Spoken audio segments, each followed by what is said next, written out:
Hair the two reactions are mixed, ये थोड़ी सी मिसिंग हुई है इसमें। ये जो two molecules of xylulose phosphate बने हैं ऊपर, ये मैं आपको दिखाती हूँ। ये जाइलोलूज 5 फॉस्फेट के जो टू मॉलिक्यूल्स यहाँ पे बने हैं इनकी बात हो रही है। These will be converted into one molecule of ribulose monophosphate, ठीक है, in the presence of phosphopentokinase। इस एंजाइम की प्रेजेंस में one molecule of ribulose monophosphate, ये ठीक है, और ये two molecules of xylulose phosphate थे, ठीक है। और ये जो one molecule of ribulose monophosphate है, ये ribulose monophosphate plus ATP in the presence of phosphopentokinase it will be converted into ribulose bisphosphate plus ADP. यानी कि इसका फिर आगे डिटेल रिएक्शन बताया हुआ है कि ये किस तरह से इसमें कन्वर्ट होता है। जाइलोलोज जो है वो भी फर्दर इसी में कन्वर्ट हो जाएगा बिसफॉस्फेट में, और जो राइबोलोज 5 फॉस्फेट था वो भी बिसफॉस्फेट में कन्वर्ट हो जाएगा। So in the dark reaction, carbon dioxide is fixed to carbohydrates and the carbon dioxide acceptor ribulose bisphosphate is regenerated in Calvin cycle. 12 NADPH2 and 18 ATPs are required to fix 6 carbon dioxide molecules into one hexose sugar molecule, that is fructose 6 phosphate। ऊपर आपने cycle में देखा कि 3 carbon dioxide के molecules यहाँ पे required हैं 1 cycle run होने के लिए, ठीक है, और इसमें 1 मॉलिक्यूल ऑफ 3 कार्बन शुगर जो है वो रिलीज हो रही है, जबकि हमें फर्स्ट शुगर जो है वो 6 मॉलिक्यूल हमें रिक्वायर्ड होती है, जैसे ग्लूकोज है या जो भी है, फ्रुक्टोज वगैरह है। तो इसका मतलब है कि ये 2 साइकिल्स रन होंगे तो हमारे पास 6 कार्बन एक शुगर बनेगी इन 2 मॉलिक्यूल्स ऑफ 3 कार्बन शुगर को मिला के। तो हमें 3 + 3 6 मॉलिक्यूल्स ऑफ कार्बन यहाँ पे टोटल रिक्वायर्ड होंगे, ये बात हो रही है यहाँ पे। In Calvin cycle 6 carbon dioxide molecule required होंगे। जब 6 कार्बन डाइऑक्साइड मॉलिक्यूल्स रिक्वायर्ड होंगे तो एक साइकिल में चूंकि 6 NADPH2 यूज़ हो रहे हैं तो 2 में 12 यूज़ होंगे। इसी तरह ATP एक में 9 यूज़ हो रहे हैं तो 2 में 18 यूज़ होंगे, ठीक है, into 1 hexose sugar molecule, that is fructose 6 phosphate, ऊपर जो हमने रिएक्शन में पढ़ा है।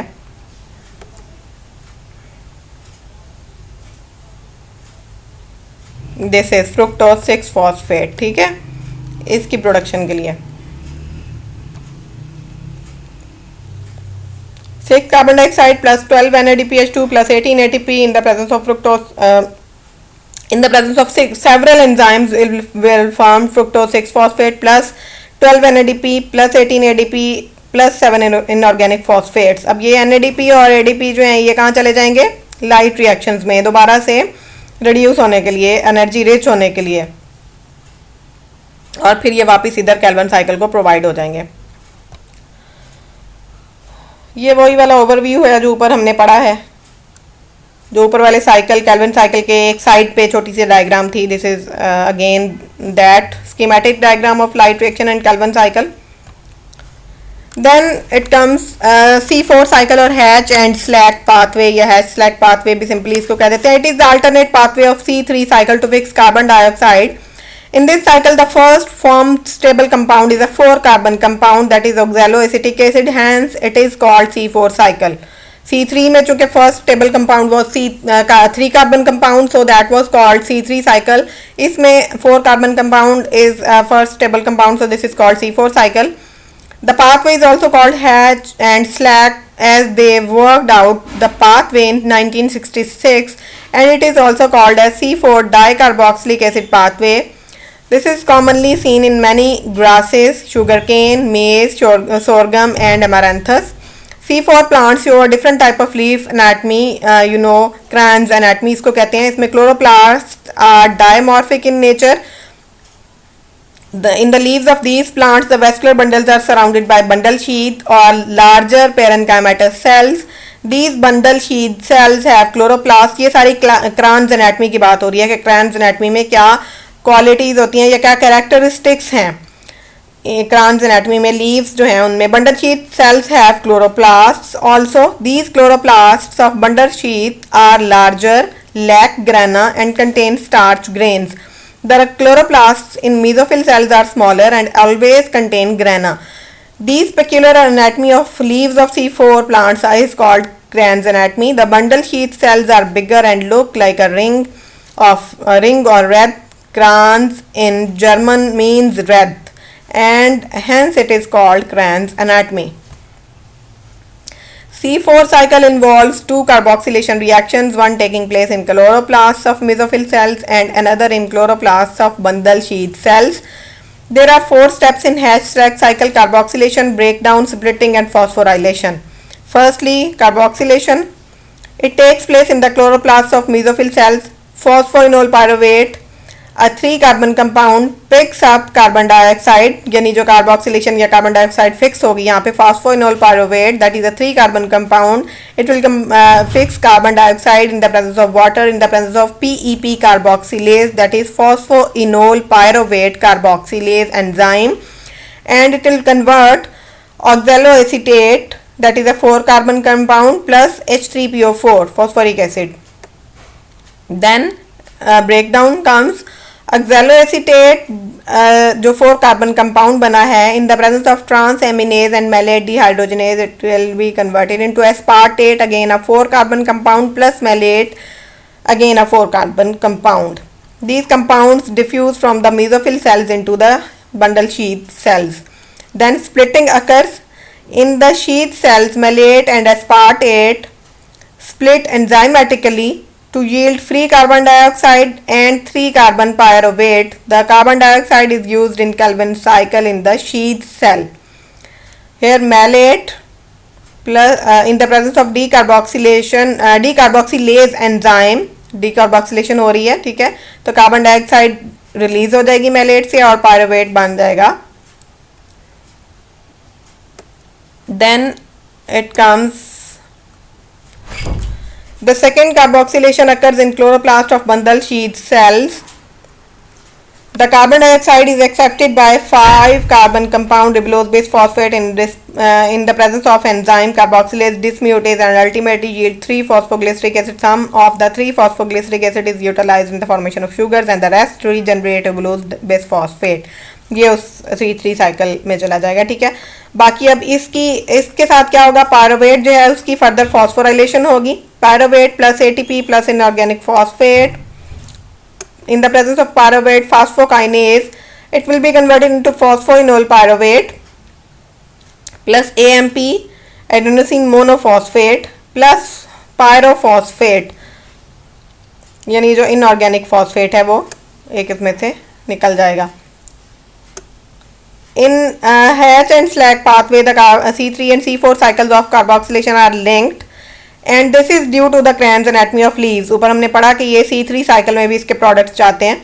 The C4 plants are more efficient in photosynthesis than the C3 plants, क्योंकि इसमें कार्बन डाइऑक्साइड 2 तरीकों से फिक्स हो रही है. The enzyme phosphoenol pyruvate carboxylase of the C4 cycle is found to have more affinity for carbon dioxide than the ribulose base phosphate carboxylase of the C3 cycle in fixing the molecular carbon dioxide in organic compound during carboxylation.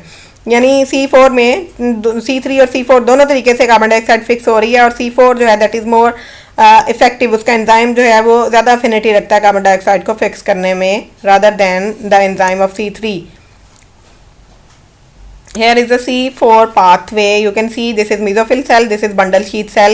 mesophyll cell से ये start होता है. Carbon dioxide जो है वो fix हो रही है PEP कार्बोक्सिलेज की प्रेजेंस में. PEP a 3 carbon compound that fix the carbon dioxide into oxaloacetate, first stable compound that is 4 carbon that is converted into malate that is 4 carbon compound, और malate जो है वो further pyruvate और carbon dioxide में convert हो जाएगा. Pyruvate वापस इसमें चला जाएगा, ठीक है, और ADP प्रोड्यूस करेगा. ATP को यूज़ करते हुए इसका इनऑर्गेनिक फॉस्फेट लेगा और फॉस्फोइनोल पायरुवेट बना देगा. ये खाली पायरुवेट था, ये फॉस्फोइनोल पायरुवेट है, यानी इसमें फॉस्फेट अटैच हो गया है ATP से, ठीक है. अब ये जो कार्बन डाइऑक्साइड इसमें बंडल शीथ सेल में आई है ये कैल्विन साइकिल में यूज़ हो जाएगी, ठीक है. यहाँ पे अगेन ये कार्बन डाइऑक्साइड फिक्स हो जाएगी और यहाँ शुगर बनेंगे जो वेस्कुलर टिश्यू में चली जाएगी और फिर आगे ट्रांसपोर्ट हो जाएगी स्टोरिंग सेल्स में या स्टोरेज टिश्यू में, जो भी स्टोरिंग ऑर्गन है, स्टोरेज ऑर्गन है, उसमें चली जाएगी ये शुगर। ठीक हो गया। अब यहाँ पे आपको C4 लीफ एनाटमी या क्रांस एनाटमी दिखाई हुई है। ये स्टोमेटा है, ठीक है। ये photosynthetic cells of C4 plant leaf mesophyll cells, ये आप देख सकते हैं। इसमें स्मॉलर साइज के क्लोरोप्लास्ट हैं और ये बंडल शीट सेल्स जो हैं इसमें लार्जर साइज के क्लोरोप्लास्ट हैं। You can see here. Then this is the vascular bundle और वेन, ठीक है। आम तौर पे जो आप देखते हैं लीफ, उसमें bundle sheath cells are not present usually, ठीक है। ये इसकी स्पेशलिटी है। तो ये जो पोर्शन है यहाँ से आपको दिखाया हुआ है हाफ सेल मेसोफिल सेल का और हाफ सेल बंडल शीट का लेके, ये आपको इसकी डिटेल दिखाई हुई है और इनमें क्या क्या प्रोसेस होता है वो दिखाया हुआ है। Then CAM crassulacean acid metabolism cycle और the dark fixation of carbon dioxide in सक्कुलेंट्स।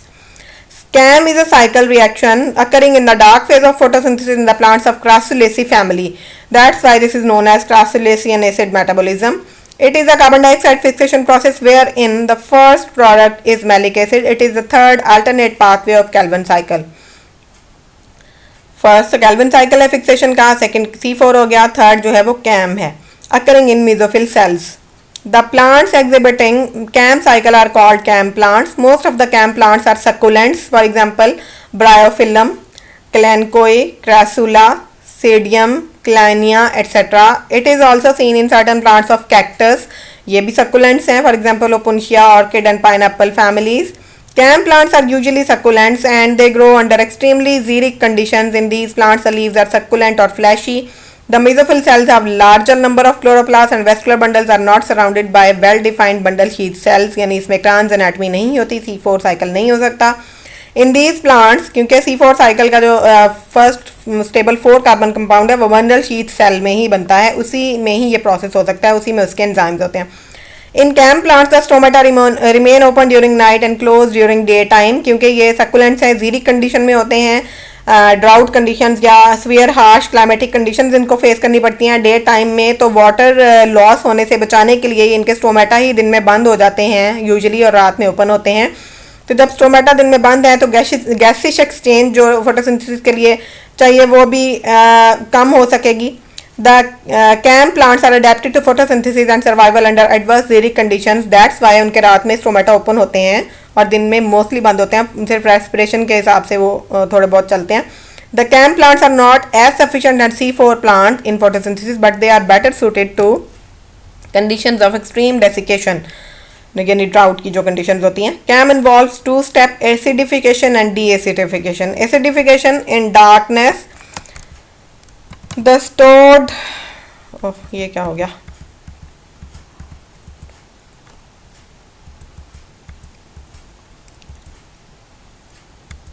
in darkness the stored carbohydrates are converted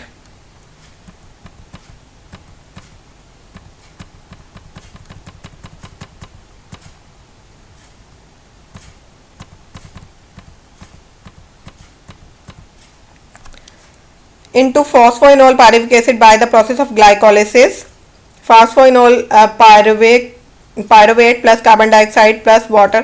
अच्छा खैर, the stomata and CAM plants are open in dark. ये हमने देखा है कि in darkness stored carbohydrates are converted into, ये तो रेस्पिरेशन का प्रोसेस हो गया ना, कि उसमें carbohydrates are converted into phosphoenol pyruvic acid by the process of glycolysis. Respiration तो रात में भी होती रहती है, ठीक है। तो ये फॉस्फोइनोल पायरुविक एसिड जो है वो यहाँ पे यूज होगा। The stomata and CAM plants are open in dark and they allow free diffusion of carbon dioxide from the atmosphere into the leaf. Now the phosphoenol pyruvic acid is carboxylated by the enzyme phosphoenol pyruvic acid carboxylase and is converted into oxaloacetic acid. Phosphoenol pyruvate plus carbon dioxide plus water, phosphoenol pyruvate carboxylase की presence में carboxylation होगी, carbon dioxide attach होगी और oxaloacetic acid बन जाएगा plus phosphoric acid जो है वो बन जाएगा, ठीक है। अब ये एसिडिफिकेशन हो गई है, एसिड बन गया है, ठीक है। The oxaloacetic acid is then reduced to malic acid in the presence of enzyme malic dehydrogenase. The reaction requires NADPH2 produced in glycolysis, यानी रेस्पिरेशन में जो NADPH2 प्रोड्यूस हो रहा है रात के वक्त वही यहाँ पे यूज़ हो जाएगा, और मैलिक डिहाइड्रोजनेज की प्रेजेंस में ये oxaloacetic acid will be converted into malic acid plus NADP. Alright, then the malic acid produced in dark is stored in the vacuole. The malic acid increases the acidity of the tissue. इसी वजह से इसको acidification reaction कहते हैं. Then deacidification will occur during daytime. ये deacidification जो है ये दिन को होगी, जिसमें के गैस इसको चाहिए नहीं. During daytime when the stomata are closed, the malic acid is decarboxylated to produce pyruvic acid. Malic acid plus NADP ये मैलिक एंजाइम की प्रेजेंस में पायरुविक एसिड में कन्वर्ट हो जाएगा plus NADPH2 plus carbon dioxide, और ये carbon dioxide जो है ये रिलीज हुई है तो ये यूज़ हो जाएगी in the process of further C3 cycle में. ठीक है, डे टाइम में. During daytime when the stomata are closed, the malic acid is decarboxylated to produce pyruvic acid and evolve carbon dioxide in the presence of malic enzyme. When the malic acid is removed, the acidity decreased, और इसको फिर deacidification reaction कहते हैं कि malic acid जो है वो remove हो गया, कन्वर्ट हो गया इनटू pyruvic acid, तो पायरुवेट जो है ये उतना एसिडिक नहीं है. This is called deacidification. One molecule of NADP is reduced in this reaction into NADPH2. The pyruvic acid may be oxidized to carbon dioxide by the pathway of Krebs cycle, जो कि respiration का cycle है, और it may be converted to phosphoenol pyruvic acid and synthesize sugar by C3 cycle. The carbon dioxide released by deacidification of malic acid is accepted by ribulose base phosphate and is fixed into carbohydrates by C3 cycle. CAM is the most significant pathway in succulent plants. The stomata are closed during daytime to avoid transpirational loss of water. As the stomata is closed, carbon dioxide cannot enter into the leaves from the atmosphere. However, they can carry out photosynthesis during the daytime with the help of carbon dioxide released from organic acids. यानी ये जो acidification हो रही है इसके result में जो carbon dioxide release हो रही है उसकी प्रेजेंस में फोटोसिंथेसिस उसकी वजह से होती है डे टाइम में. During night organic acids are synthesized in plenty.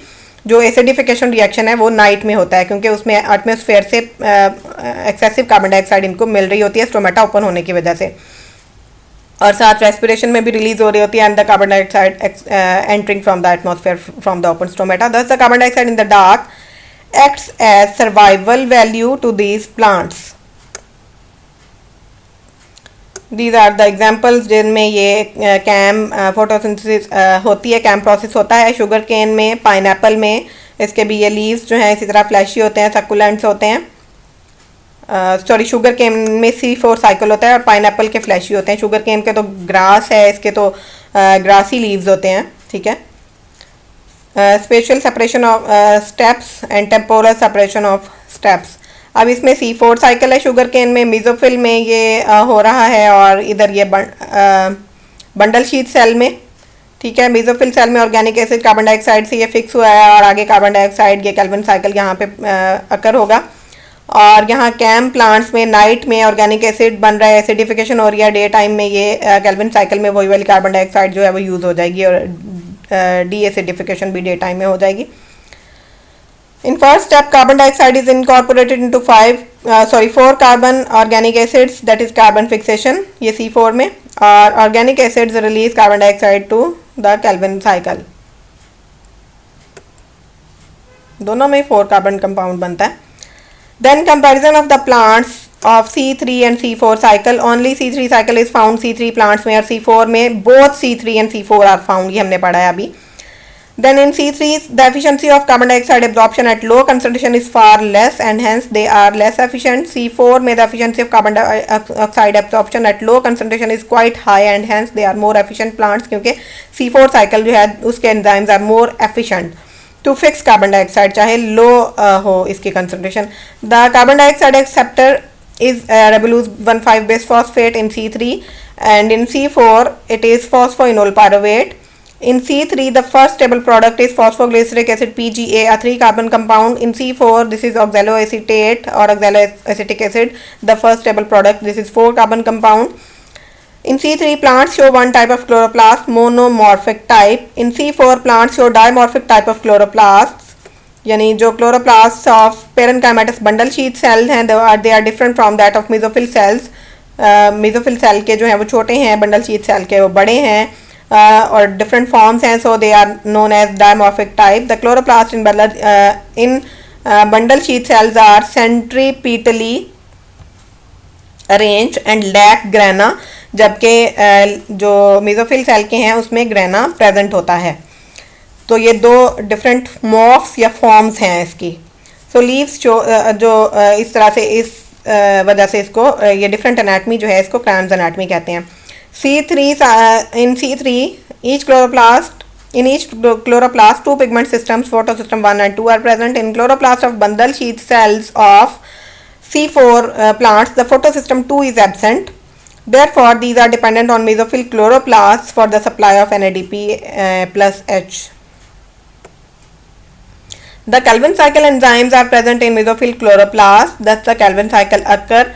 जबकि यहाँ पे बंडल शीथ सेल में इसके एंजाइम्स प्रेजेंट होते हैं, क्योंकि ये बंडल शीथ सेल में होता है, तो इसलिए मेसोफिल सेल में कैल्विन साइकिल के एंजाइम्स नहीं होते. Carbon dioxide compensation point is 50 to 150 ppm carbon dioxide in C3, while it is 0 to 10 parts per million carbon dioxide in C4. सो ये बहुत कम कंसनट्रेशन में भी एफिशिएंट होता है. Photorespiration is present and easily detectable in C3. Photorespiration is present only to a slight degree or absent. In C3, carbon dioxide concentration inside leaf remains high, that is about 200 ppm. और C4 में carbon dioxide concentration inside the leaf remains low, that is about 100 ppm. क्योंकि ये efficiently एक तो fix होती रहती है और दोनों साइकिल्स में, इसमें एक ही साइकिल में फिक्स होती है और वो भी इतना ज़्यादा एफिशिएंट नहीं है जितना C4 एफिशिएंट है. So in C3, C13 to C12 ratio in carbon containing compounds remain relatively low. Both carbon dioxide with 13 and carbon dioxide with 12 are present in the air, while the ratio is relatively high in C4, that is C4 plants are more enriched with C13 than C3 plants. ये इसके isotopes हैं, ठीक है. Net rate of photosynthesis is in full sunlight is 10,000 to 12,000 foot. C is 15 to 25 mg of carbon dioxide per square decimeter of leaf area per hour. It is 40 to 80 milligram of carbon dioxide per square decimeter of leaf area per hour. That is, photosynthetic rate is quite high. The plants are efficient.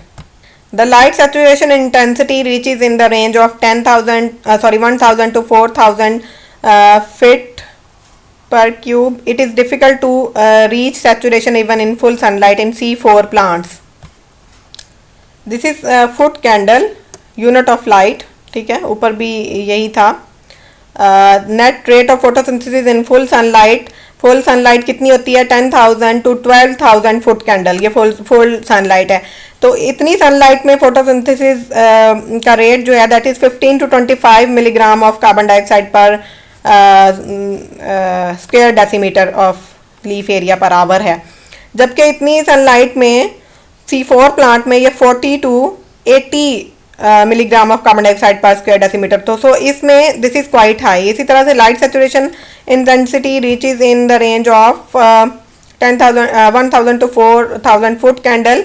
यानी इस range में light saturation intensity हो जाती है. यानी कि full light, इतनी अगर सनलाइट हो तो फुल सेचुरेशन हो जाती है लाइट की लीफ में. जबकि C4 में it is difficult to reach saturation even in full sunlight, क्योंकि इसमें दो तरह से कार्बन डाइऑक्साइड फिक्स हो रही होती है. तो दोनों में वो जो है ना, इसको जो है ना सेचुरेशन रीच करना डिफ़िकल्ट होता है. Bundle sheath cells are unspecialised in C3, जबकि C4 में ये स्पेशली हाईली डेवलप्ड होते हैं with unusual construction of organelles, that is Cran's anatomy. The optimum temperature for the process of photosynthesis in C3 is 10 to 25 degree C, while in C4 it is 30 to 45 degree C. यानी इसमें high temperature चाहिए होता है. तो इसका मतलब है कि ये वार्म क्लाइमेट में भी C4 साइकिल वाले प्लांट्स जो हैं वो एग्जिस्ट करते हैं. At this temperature the rate of photosynthesis is double than that is in C3 plants. 18 ATPs are required to synthesize one glucose molecule in C3, while 30 ATPs are required to synthesize one glucose molecule. Then factors affecting photosynthesis is not included in your syllabus, so we are skipping this. You can read for your information. This is so easy. Next is photorespiration. This one. The excessive respiration that takes place in green cells in the presence of light is called photorespiration. Photo mean light and respiration mean respiration. यानी जो light की presence में respiration का excessive process होता है आम normal respiration से हट के, that is फोटोरेस्पिरेशन. Decker in 1955 discovered the process and it is also called as C2 cycle, as the 2 carbon compound glycolic acid acts as the substrate in photorespiration. In general, respiration takes place under both light and dark conditions, क्योंकि सांस तो लेना ही है ना. जो carbohydrates की breakdown तो necessary है for energy. However, in some plants the respiration is more in light than in dark. It is 3 to 5 times higher than the rate of respiration in dark. Photorespiration is carried out only in the presence of light. क्योंकि ये photo respiration है, इसके लिए light लाजमी है, must है, तो ये डार्क में नहीं होगी. But the normal respiration is not light dependent and it is called dark respiration. वो लाइट डार्क दोनों में होती रहती है. In photorespiration temperature and oxygen concentration play an important role. This is very high when the temperature is between 25 to 30 degrees C. The rate of photorespiration increases with the increase in concentration of oxygen. 3 cell organelles, namely chloroplast, peroxisome and mitochondria are involved in the photorespiration. The kind of respiration is seen in the plants like cotton, pulses, capsicum, peas, tomato, petunia, soybean, wheat, oats, paddy, chlorella, etc. and it is absent in grasses. Mechanism क्या है? In the presence of excess oxygen and low carbon dioxide, ribulose 1,5 bisphosphate produced in the chloroplast during photosynthesis, जो regeneration phase of dark reaction में produce होता है. जब carbon dioxide की concentration लो होती है और वो फिक्स नहीं कर पाता कार्बन डाइऑक्साइड को, तो वो उसमें जो रिबुलूस बिसफॉस्फेट कार्बोक्सिलेज ऑक्सीजनेज एंजाइम है उसका कार्बोक्सिलेज फंक्शन सुप्रेस हो जाता है और ऑक्सीजनेज फंक्शन जो है वो एक्टिव हो जाता है. तो वो ऑक्सीजनेशन करना शुरू कर देता है क्योंकि एक्सेस ऑफ ऑक्सीजन होता है उस वक्त. जब एक्सेस ऑफ कार्बन डाइऑक्साइड होता है तो उसका कार्बोक्सिलेज फंक्शन एक्टिव होता है. जब एक्सेस ऑफ ऑक्सीजन होता है तो उसका ऑक्सीजनेज फंक्शन एक्टिव होता है. तो उसमें क्या होता है कि ये रिबुलोज 1,5 बिसफॉस्फेट जो है that is split into 2 phosphoglycolic acid and 3 phosphoglyceric acid by the enzyme ribulose 1,5 bisphosphate oxygenase, क्योंकि इसका यहाँ पे ऑक्सीजनेज फंक्शन जो है वो परफॉर्म हो रहा होता है. ठीक है, ये ऑक्सीजनेज एक्टिविटी हो रही होती है. ऑक्सीजन को अटैच करता है रिबुलोज 1,5 बिसफॉस्फेट और 2 phosphoglycolic acid and 3 phosphoglyceric acid बनते हैं. The 3 phosphoglyceric acid enters the Calvin cycle और डार्क रिएक्शन में चला जाएगा. In the next step phosphate group is removed from 2 phosphoglycolic acid to produce glycolic acid by the enzyme phosphatase. Glycolic acid then it come out of chloroplast and enter the peroxisome. Chloroplast का function यहाँ पर खत्म हो गया. ठीक है, दूसरा आ गया peroxisome. Here it combines with oxygen to form glycolic acid and hydrogen peroxide. This reaction is catalyzed by the enzyme glycolic acid oxidase. Hydrogen peroxide is toxic and is broken down into water and oxygen by the enzyme catalase. Photorespiration is an oxidation process. इसमें oxidation हो रही है. In this process the glycolic acid is converted into carbohydrate. जो ये glycolic acid यहाँ पे बना है, हाइड्रोजन पेरोक्साइड का हमने पढ़ लिया कि इसका फाइनली क्या बनता है. Glycolic acid is converted into carbohydrate and carbon dioxide is released as the by product. अब ये जो ग्लाइकोलिक एसिड है, ये जो फर्स्ट 2 फॉस्फोग्लाइकोलिक एसिड बना है, ये 2 कार्बन कंपाउंड है, इसलिए इसको C2 साइकिल भी कहते हैं. As glycolic acid is oxidized in photorespiration, it is also called as glycolate metabolism. यानी फोटो रेस्पिरेशन भी कहते हैं, C2 साइकिल भी कहते हैं, ग्लाइकोलेट मेटाबॉलिज्म भी कहते हैं. The glycolic acid converted into glycine by the addition of 1 amino group with the help of enzyme amino transferase. Now the glycine is transported from the peroxisome into the mitochondria. Third organelle आ गया. In the mitochondria, two molecules of glycine condense to form serine and liberate carbon dioxide and ammonia. Amino group is removed from serine to form hydroxyl pyruvic acid. In the presence of enzyme transaminase, then hydroxypyruvic acid undergoes reduction with the help of NADH to form glyceric acid in the presence of enzyme alpha hydroxyl acid reductase. Finally, regeneration of 3-phosphoglyceric acid occurs by the phosphorylation of glyceric acid with ATP. This reaction is catalyzed by enzyme kinase, and then 3-phosphoglyceric acid is an intermediate product of Calvin cycle. If it enters the chloroplast, it is converted into carbohydrate by photosynthesis, and it is suppressed nowadays with the increased carbon dioxide content in the atmosphere. यानी ये जो C2 cycle है ये. अब इसमें जो reactions हैं वो होने चाहिए थे. इस डॉक्यूमेंट में वो रिएक्शंस नहीं है, मैं वो आपको सेंड कर दूंगी रिएक्शंस भी, ताकि आपको इजीली इसकी समझ आ जाए. This is the process of photo respiration की यहाँ पे इन्होंने बता दिया है. फोटो रेस्पिरेशन का प्रोसेस फर्स्टली ये क्लोरोप्लास्ट में होता है. ठीक है. ये ऑक्सीजन की प्रेजेंस में Ribulose 1,5 फॉस्फेट जो है ये फॉस्फोग्लाइकोलेट में कन्वर्ट होता है, और ये एंजाइम 1 की प्रेजेंस में इनऑर्गेनिक फॉस्फेट रिलीज करता है और ग्लाइकोलेट बन के पेरोक्सिसोम में चला जाता है. वहाँ एंजाइम 2 की प्रेजेंस में ऑक्सीजन लेता है और हाइड्रोजन पेरोक्साइड बनाता है. वो फिर फर्दर एंजाइम्स की प्रेजेंस में वाटर और ऑक्सीजन में हाफ मोल ऑफ ऑक्सीजन बना देता है, और जो ग्लाइकोलेट है ये ग्लाइऑक्सिलेट बना देगा. एंजाइम 3 की प्रेजेंस में ग्लूटामेट जो है वो अल्फा कीटोग्लूटरेट में कन्वर्ट हो जाएगा, और ये जो ग्लाइऑक्सिलेट है ये ग्लाइसिन में कन्वर्ट हो जाएगा. That will enter into mitochondrion. Mitochondrion में ये ग्लाइसिन जो है ये NADP के प्रेजेंस में उसको रिड्यूस करेगा NADH2 में. एंजाइम 4 की प्रेजेंस में डीकार्बोक्सिलेशन हो जाएगी, अमोनिया रिलीज हो जाएगा और सीरीन बन जाएगा. सीरीन वापस पेरोक्सिसोम में एंटर हो जाएगा.